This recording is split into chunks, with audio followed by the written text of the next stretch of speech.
Basavatarakam cancer ఆసుపత్రిలో రోగులకు ఆధునిక వైద్య సేవలు అందించేందుకు నిరంతరం కృషి చేస్తున్నామని ఆసుపత్రి చైర్మన్ నందమూరి బాలకృష్ణ అన్నారు.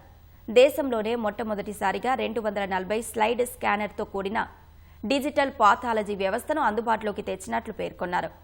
ఐసీఐసీఐ ఫౌండేషన్ సౌజన్యంతో ఏర్పాటు చేసిన ఈ అధునాతన వ్యవస్థను బాలకృష్ణ ప్రారంభించారు. కృత్రిమ మేధ ఆధారంగా రూపొందించిన ఈ పరికరం వ్యాధి నిర్ధారణ ప్రక్రియను అత్యంత వేగంగా ఖచ్చితత్వంతో నిర్వహిస్తుందని తెలిపారు. ఇందుకోసం తెలుగు రాష్ట్రాలు సహా కేంద్ర ప్రభుత్వం, పారిశ్రామికవేత్తలు, ప్రవాస భారతీయులు, మరెందరో దాతలు నిధులు అందించారని తెలిపారు. భవిష్యత్తులో అమరావతిలో నిర్మిస్తున్న ఆసుపత్రి నిర్మాణంలోనూ దాతలు, బ్యాంకర్లు, సంస్థలు సహకరించాలని బాలకృష్ణ విజ్ఞప్తి చేశారు.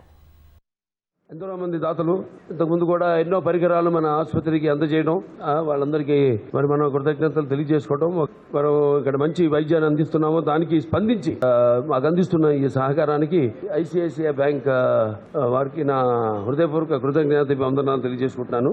ఈ రోజు ఈ డిజిటల్ పెథాలజీ యూనిట్ ఈ రోజు మన ఆసుపత్రిలో ప్రారంభించడం జరిగింది.